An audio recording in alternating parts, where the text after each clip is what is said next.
It was supposed to be just another Tuesday. Backpack slung over her shoulder, hair tied in a messy ponytail, Mia stepped onto campus like she had 100 times before. A little sleepy, half listening to music, half dreading her first period math quiz. She wasn't late. She wasn't doing anything wrong. But by third period, her life had already taken a few too many glances from students and even teachers. And then, without warning, the announcement that would send a chill down her spine. Mia Richardson, please report to the principal's office. She had no idea that what waited behind that door wasn't just a conversation. It was an accusation, a demand, and a humiliation no teenage girl should ever face. Mia Richardson was 17, quiet, respectful, the kind of student most teachers liked, but rarely remembered after the semester ended. She wasn't one to stand out. Her clothes were simple, usually jeans and a hoodie. Her grades were solid, but not spectacular, and she was fine with that. Being invisible was safe. That morning, she woke up like she always did, her alarm buzzing at 6:45. Her mom was already gone for her morning shift at the diner. Mia brushed her teeth, threw her long brown hair into a ponytail, and grabbed a protein bar on her way out the door. The house was quiet, too quiet, like always. Her little brother had moved in with their dad last year, and Mia mostly kept to herself these days. Less drama that way. At school, the air was humid, that late spring kind of heavy. The hallway smelled like floor cleaner and cheap cologne. As she made her way to her locker, she nodded at a few familiar faces, but didn't stop to talk. She never did. That wasn't her scene. But something felt off. It was subtle at first. A couple girls whispering near the water fountain, quickly glancing her way before pretending not to. A boy from her history class giving her a strange smirk when she walked past. Even her math teacher, Mr. Harris, who usually greeted every student with a tired smile, barely looked at her. That nod at her. He always said good morning. Always. Mia sat down in class and tried to shake it off. Maybe she was just being paranoid. Maybe everyone else was just as stressed about finals as she was. Still, she couldn't focus. Her pen tapped against her desk. Her leg bounced under the table. Something wasn't right. When the bell rang, she packed up her books quickly and made her way through the hallway, but the whispers seemed louder now. She caught fragments of conversations that made her skin crawl. I heard she's like 3 months. No, my sister said she saw a bump. That's why she's been wearing hoodies all week. Her stomach dropped. Her mind raced. Wait, they think I'm pregnant. The thought hit her like a slap. She blinked, unsure if she had heard right. But the words echoed in her head, louder now with every step she took. She wasn't pregnant. She hadn't even dated anyone seriously since sophomore year. This wasn't just gossip. It felt targeted, ugly. And then, just as she reached her next class, the voice came over the loudspeaker. Mia Richardson, please report to the principal's office. She froze. A few students turned to look at her. That same smirking boy from earlier whispered something to his friend, who burst into laughter. Her cheeks burned as she forced her legs to move. The walk to the principal's office felt like a walk through fire. Every hallway, every glance, every whisper seemed louder than before. Her heart thumped in her chest, fast and panicked. She told herself it was probably nothing. Maybe a schedule issue. Maybe they needed something signed. But deep down, she already knew. Something bad was coming. Something humiliating. Something she wouldn't be able to undo. And the worst part? She hadn't done anything wrong. The principal's office door stood at the end of the hallway like a final destination. Mia's palms were sweating. She wiped them on her jeans, trying to stay calm, trying to convince herself this was routine. But her gut was screaming otherwise. Inside, the secretary barely looked up. You can go right in, she said, like she already knew why Mia was there. Principal Dorsey was standing when she walked in. A tall man in his early 50s, always impeccably dressed, always overly formal. The kind of person who smiled with his mouth but never his eyes. He didn't offer her a seat. He didn't say good morning. Instead, he walked to the blinds and pulled them shut. We've received some concerning reports, Mia, he said slowly, choosing each word like it was a weapon. About your condition, she blinked. My condition, He looked directly at her stomach. "You've been the subject of several reports from staff and students. They say you're pregnant. Is that true?" The air was sucked out of the room. "No," she said, her voice barely a whisper. "I'm not." He raised an eyebrow, unconvinced. "You've been wearing oversized clothing. You've been avoiding physical education. And according to one teacher, you appeared faint during second period last week." "I was tired," she said quickly. "I stayed up studying." "That's it. Then you won't mind proving it." "What?" Her voice cracked. "Look," he said, his tone now condescending. "We have a responsibility to maintain the integrity of this school. If a student is engaging in behavior that sets a negative example, we need to act, especially when it concerns morality and the well-being of others." Morality. He said it like a weapon. Mia's breath caught in her throat. "I'm not pregnant," she said again, firmer this time. Dorsey folded his arms. "Then it should be simple. Provide documentation from a licensed medical professional stating as much, and we'll consider the matter resolved." Her stomach turned. "You want me to go to a doctor? To prove I'm not pregnant?" "Exactly." She stared at him. There was no empathy in his eyes, no understanding, just control. He wasn't trying to protect anyone. He was trying to punish her. "For what?" she asked, her voice shaking. "For wearing a hoodie, for creating disruption," he replied coldly, "and for misleading those around you. Until we receive confirmation, you'll remain suspended from physical activities, and your attendance in classes will be reviewed on a day-to-day basis." She felt like she'd been punched. "You're suspending me?" "Based on a rumor." He didn't flinch. "Based on reasonable concern." Mia turned and walked out, numb.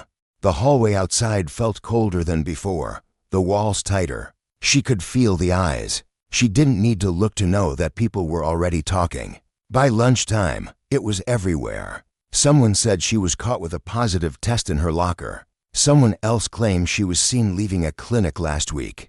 None of it was true, but that didn't matter.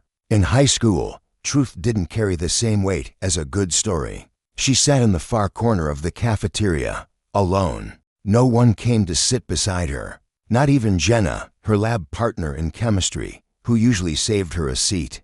And then came the texts, screenshots of group chats, anonymous posts.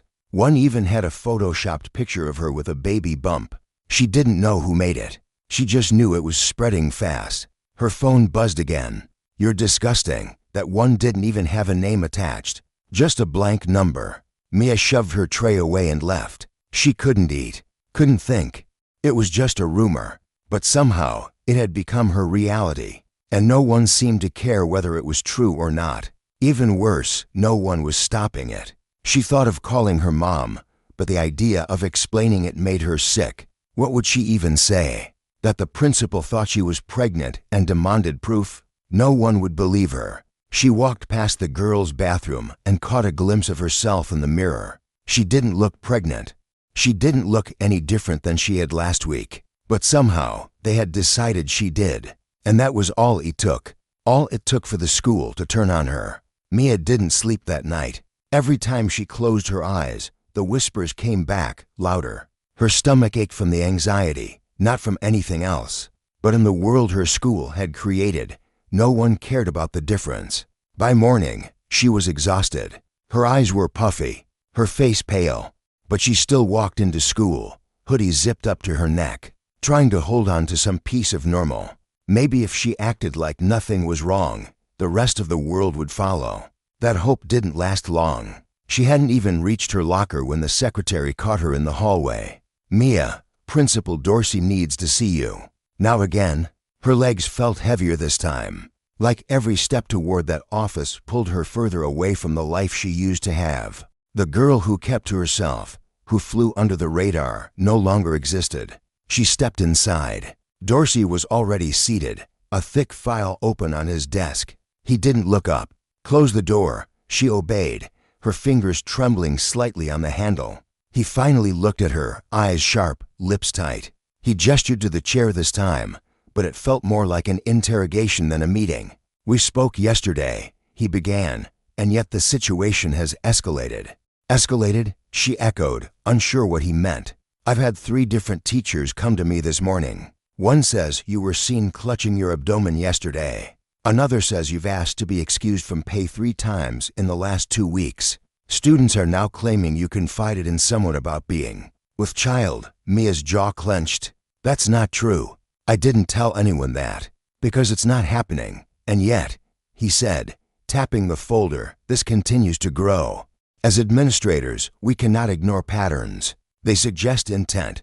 What pattern? Her voice cracked from frustration. I'm wearing a hoodie because I'm tired. I skipped pay because I had cramps. Every girl here gets cramps. Dorsey raised a hand, stopping her. I've already contacted your mother. We've scheduled a meeting this afternoon. Her heart stopped. You called my mom. She'll be here at 3, he said. And I strongly recommend that you come prepared with documentation. A statement. A note. Something that verifies your claim. My claim. Mia stood up, anger now overtaking fear. It's not a claim. It's the truth. I'm not pregnant. You'll have an opportunity to explain that with her present. She left the office shaking. Outside, the halls were buzzing again. Phones were out. Screens lit up.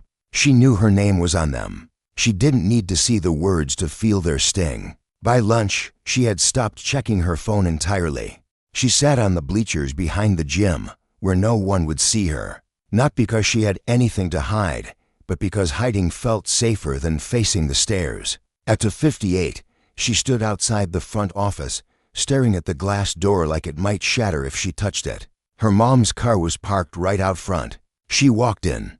Her mom was already there, standing stiff in front of Dorsey's desk, arms crossed. A server's uniform under her light jacket, hair pulled into a tight bun, eyes full of confusion and a brewing storm. Mia barely had time to sit down before he began. As I mentioned on the phone, Mrs. Richardson, there have been several concerns raised by faculty and students regarding your daughter. Her mother turned slowly to look at her. Concerns about what? Dorsey didn't flinch. We believe she may be pregnant. A long silence filled the room. Her mom looked at Mia, not accusingly, but waiting. I'm not, Mia whispered. I swear. Her mother turned back to Dorsey. And what made you think it was appropriate to bring this up to a student without first talking to me? He cleared his throat. When behavior begins to impact the student body, we must act swiftly. And your daughter has not been forthcoming, because it's not true. Mia snapped, her voice rising for the first time. Dorsey opened a drawer and slid a sheet of paper across the table. This is a medical release form. If she submits proof from a doctor, we'll consider the matter closed. Her mom picked up the paper, stared at it, then back at him. You want my daughter to go get examined to prove a rumor wrong. Dorsey didn't blink. It's for her own protection. And the schools. Her mom stood up. We're done here. She grabbed Mia's backpack and motioned for her to follow. And for the first time in 2 days, Mia didn't feel alone. The car ride home was silent. Mia stared out the window, her reflection blurred against the passing houses. Her mom kept her eyes fixed on the road, one hand gripping the wheel tighter than the other. The tension in the air was thick enough to choke on. No music, no words. Just heavy silence. When they pulled into the driveway, her mother didn't turn off the car right away. She just sat there for a second, then said in a low voice, inside. Now. Mia followed her into the kitchen. Her backpack slid from her shoulder and hit the floor with a soft thud. Her mom leaned against the counter, arms crossed, eyes sharp. Why didn't you tell me? Mia kept her gaze low. Because there was nothing to tell. You should have said something the moment he started this. I didn't think it would get this far. Her mom let out a laugh, but it was bitter. A sound filled with frustration and disbelief. Mia, I've raised you better than this. You're not a coward. I'm not being a coward. Then why are you letting them do this to you? I'm not letting them. They decided it was true. They made it real just by saying it enough times. And now I have to fix it. Alone, her mother stared at her, then quietly walked to her purse and pulled out the paper Principal Dorsey had given them. She looked at it for a moment, her jaw tightening. We're going to the clinic tomorrow. We get the note. You walk in Monday and shut this down. The doctor's visit the next day was short, clinical, and cold. The nurse barely looked at Mia. The doctor asked 2 questions, did a quick check, and confirmed exactly what Mia had been saying from the start. Not pregnant. Not even clothes. They gave her a paper. Black and white. One line that said it all. She wasn't lying back at the school. Mia stood beside her mom in the front office. The secretary took the paper with a smile that felt forced.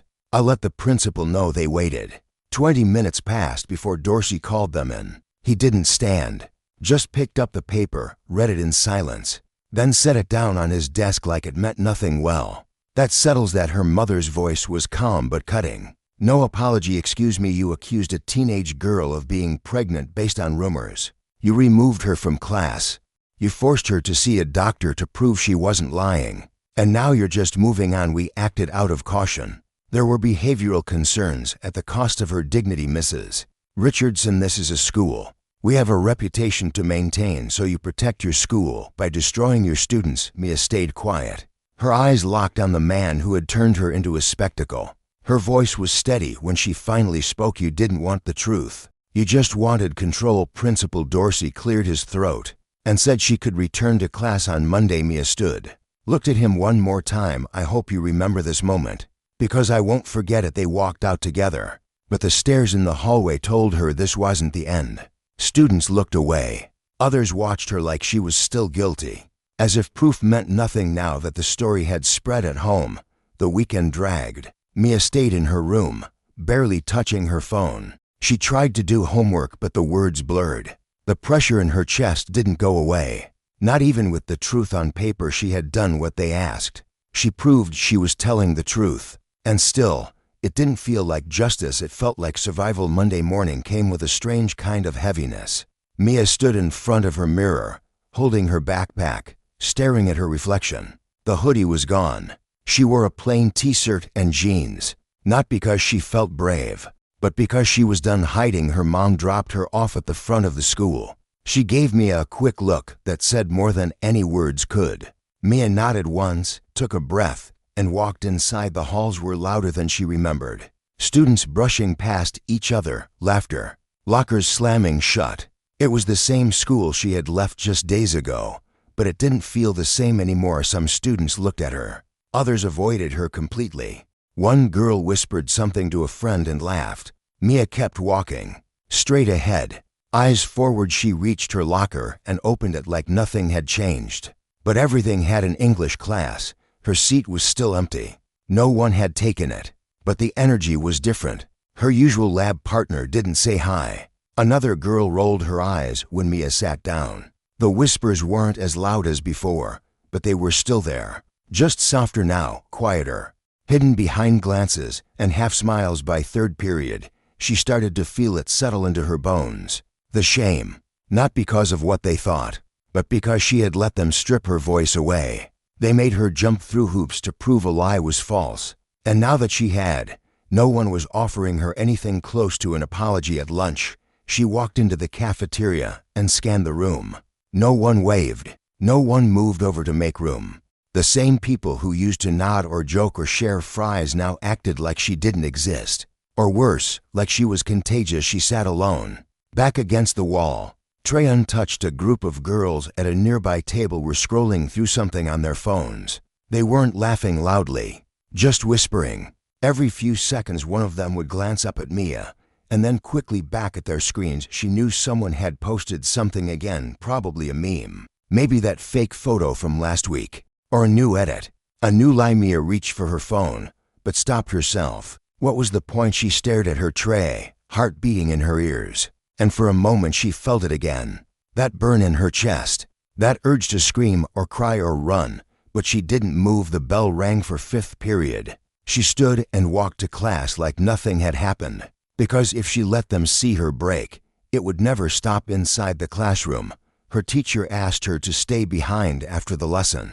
She waited at her desk as the room emptied out. Miss Douglas approached her slowly, gently. "I just wanted to check in with you." Mia looked up, surprised.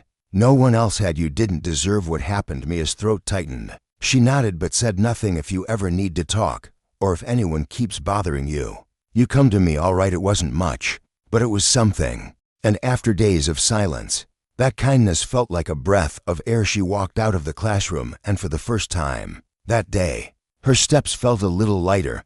But as she passed by a group of students near the vending machines, one of them whispered just loud enough for her to hear. "Guess the test came back." Negative laughter followed. Mia didn't stop. She didn't look back. She just kept walking, because at this point, her silence wasn't fear, it was survival that night. The weight became too much. Mia sat on her bed with her knees pulled up to her chest, staring at the ceiling like it might offer some kind of answer. Her phone buzzed again on the nightstand. Another notification. Another reminder that the storm wasn't over. She had stayed off social media all weekend, but now it felt like the walls were closing in. Her name was still out there, still floating in the mouths of people who didn't know her and didn't care to. She picked up the phone and opened the group chat she used to be part of. There were new messages, jokes, laughing emojis, a screenshot of something from Reddit. Her name was in the thread title. Her heart dropped. They had taken her story and turned it into entertainment.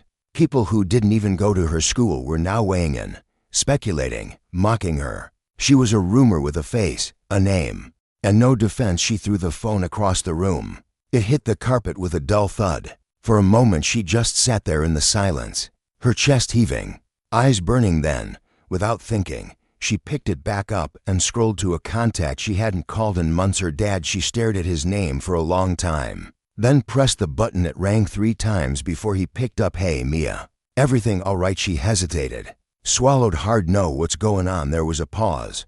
The kind that carries weight even through a phone line. "They think I'm pregnant. The school. Everyone. And they made me get a doctor's note just to come back. And now people online are talking about me like I'm some joke." Another pause. "What do you mean they made you get a doctor's note?" "They said I couldn't come back to class until I proved I wasn't lying." "Jesus Christ. Did your mother know she was with me? She helped me.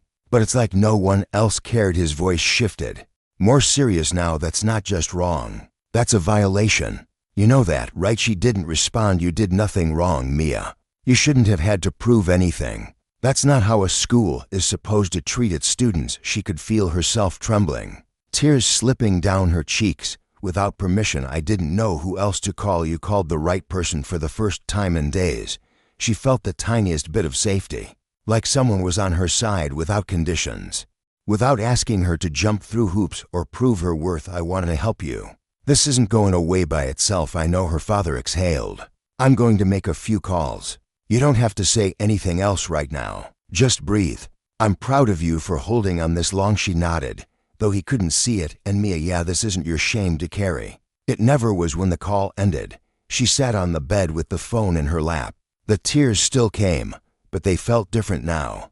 Not helpless, not broken, just honest. She didn't know what her dad could do, or if anything would change. But for the first time since this started, she didn't feel alone. And sometimes that's where the real healing begins. By Wednesday, Mia noticed something different in the air. It wasn't quieter. It was colder, like the walls themselves were watching her. She returned to class, books in hand, pretending that everything was normal. But the stares hadn't stopped. If anything, they'd grown more careful, less obvious, like the students had learned to whisper behind their phones instead of their hands. But it wasn't just the students anymore. In her second period class, a substitute handed her a hall pass without explanation. "You're needed in the nurses' office." Mia blinked. She hadn't reported feeling sick, hadn't asked to be excused.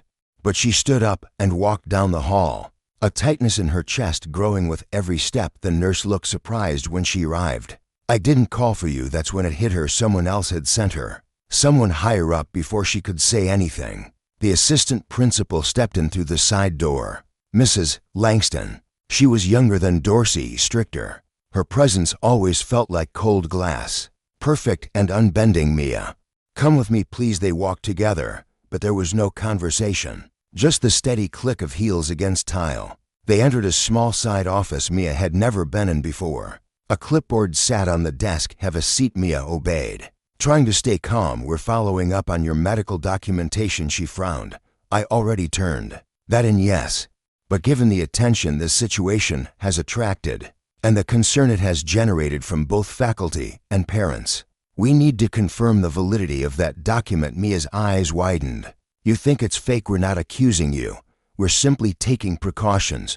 We'll be calling the clinic to verify, and we're asking that you undergo a follow-up examination through our district's approved medical network." "Why?" "Because a single doctor's note, especially one obtained under stress, may not provide a full picture." Mia felt the heat rise in her cheeks. "You don't believe me." "It's not about belief. It's about protocol. She couldn't believe what she was hearing. They didn't just want confirmation. They wanted control over the confirmation. They didn't trust her word. They didn't trust her doctor. They wanted their own. Her voice was flat. Am I being forced to do this? You're being strongly advised. Refusal may affect your enrollment standing and further classroom participation. Mia stood slowly. Her legs felt weak, but her voice held. I gave you what you asked for. I went to a doctor. I handed you proof. I played by your rules. And now you're changing the rules because you didn't like the outcome, Mrs. Langston didn't flinch. That will be noted. Mia walked out without another word. Back in the hallway, the air felt even colder. It wasn't just about rumors anymore. It was a system that had decided her voice didn't matter, that her body was a subject of debate, that her truth was a suggestion, not a fact. She passed a bulletin board filled with posters about kindness, empathy, anti-bullying, and she almost laughed. What a joke. No one had protected her. Not the teachers, not the counselors, not the policies. They had pushed her further into a corner and called it procedure. That night, her dad called again. When she told him what happened, he didn't even raise his voice. He just said one word: lawsuit. She didn't understand what that really meant, but the way he said it made her feel something she hadn't felt in days. Power. Thursday morning, Mia didn't get out of bed. The alarm buzzed for over an hour before she finally reached over and turned it off. She stared at the ceiling, motionless, numb. The exhaustion wasn't physical anymore. It was emotional, psychological. She wasn't just tired from the whispers or the accusations or the stares. She was tired of being treated like her voice had no weight, like her truth had to pass through checkpoints before anyone would even consider hearing it. Her mom knocked on the door just after 8. You okay? Mia didn't answer right away. Then finally, she said what had been sitting in her chest for days. I don't want to go back there. There was silence on the other side of the door. Then a quiet reply: okay. By noon, her father had arrived. He walked into the kitchen with a manila folder in his hand and a focused look in his eyes. He wasn't angry. He wasn't panicked. He was ready. This is a formal complaint. It'll go to the school board and the district. If they don't act, it goes to the press. Mia watched him. That calm intensity, that quiet fire. They can't humiliate you like this. They don't get to demand medical exams over rumors. They don't get to challenge proof because they don't like it. Her mom sat across from him, skeptical. And what if it backfires? Then it backfires. But they'll know they can't do this to the next girl. Later that night, her father opened his laptop and walked her through the next steps. Emails, documentation, names. Everything she had kept bottled inside was now becoming evidence. Her memories turned into testimony. Her silence into resistance. Mia didn't cry that night. She felt something else building in her instead. Not anger, not fear. Purpose. The next morning, she got dressed without hesitation. She wore the same hoodie that had started the rumors, walked into school with her head high, and when students looked at her, she looked back. In fourth period, the assistant principal called her again. This time, Mia didn't go alone. Her father followed right behind her, dressed in a blazer, calm and collected. They entered the office and sat down across from Principal Dorsey and Mrs. Langston. Dorsey tried to speak first. Mr. Richardson, this is a matter that concerns the student body. And her father held up a hand, polite but firm. You've made a serious misjudgment of authority. And I'm here to inform you that what you've done crosses the line from poor administration into civil rights violation. Mrs. Langston straightened in her seat. We acted in good faith. Our concern, your concern, was built on gossip. You removed my daughter from class. You demanded medical proof of a condition she didn't have. And when that wasn't enough, you questioned the validity of her doctor's note. That's harassment. That's abuse of power. Dorsey shifted in his chair. We were trying to protect the learning environment by isolating a teenage girl and making her body the subject of institutional scrutiny. The room was silent. Mia sat perfectly still, heart racing but face calm. She wasn't afraid anymore. Because she wasn't alone anymore. Her father slid a copy of the formal complaint across the desk. We'll wait for your response.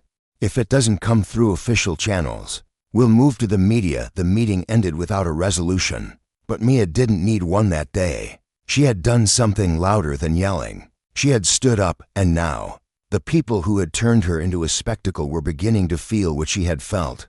Since the start accountability, it didn't take long for the story to spread beyond the school. By Monday morning, a local news outlet had picked it up. The headline was simple, but sharp: high school student forced to prove she's not pregnant to stay in class. There was a photo of the school building beneath it. No names, not yet, but everyone in town knew exactly who it was about by the end of the day. Parents were calling the school in waves, some furious, some confused, all demanding answers. Social media lit up with hashtags and reposts, screenshots of the article, anonymous posts from other students confirming what had happened by Tuesday. It was on the morning news. Mia sat in the living room with her mom and dad, watching the segment in silence. The reporter's voice was calm, but the words hit like thunder. An alleged policy enforcement at Riverton High School has drawn criticism after a 17-year-old student was reportedly asked to undergo medical testing to disprove a pregnancy rumor. Her mom leaned forward. "They're not saying your name, they will." Her dad's phone buzzed. Then again, reporters, lawyers, activists. The kind of attention that made people nervous. The kind of attention that institutions didn't want. By Wednesday, Principal Dorsey hadn't shown up to school. Neither had Mrs. Langston. Rumors swirled that they had been placed on administrative leave. No official statement, just absence. Mia walked the halls that day in silence. But something had shifted. Students who had once mocked her now looked away in shame. Others looked at her differently, not with pity, with something closer to respect. A few even nodded, quiet acknowledgments, small signs of apology that came not through words, but through silence. At lunch, she sat alone. But this time, she chose to, not out of fear, but because she was finally starting to reclaim something that had been taken from her. Her voice. That afternoon, her father received a call from the district's legal team. They wanted to settle. Quickly, quietly. An apology letter, an official review of policies, a promise to create new guidelines. Her dad read the offer out loud, then asked Mia what she wanted to do. She thought for a moment. "I don't want their apology. If it only comes after exposure, what do you want?" "I want them to know what they did. I want it in writing. I want every girl after me to know she's not crazy if she feels violated. I want it to mean something. Then we don't settle." He picked up the phone again that night. Mia sat at her desk, writing. Not homework, not notes, a letter. To herself. To every girl like her. She wrote about what it felt like to be doubted, to be stripped of dignity, to be forced to prove a negative, and how, in the end, the worst part wasn't the lie. It was that no one asked if she was okay now. The world was asking, and that was a start. Weeks passed. The headlines faded. The school issued a formal policy change. Medical privacy training was added to the district calendar, and Principal Dorsey officially resigned. The letter was bland, filled with words like miscommunication and unfortunate misunderstanding. But Mia knew what it really meant. They had been forced to listen. Her story had moved beyond the walls of Riverton High. It reached newsrooms, classrooms, and kitchen tables across the country. Students talked about it. Teachers whispered about it. And somewhere, other girls started asking better questions. One afternoon, as she packed up her books, a younger student approached her in the hallway. She looked nervous, but determined. "Are you Mia?" "Yeah, what you did was brave." "Thank you." Mia smiled softly. She had heard that word a lot lately. Brave. But it never felt like bravery. It felt like survival with no other option.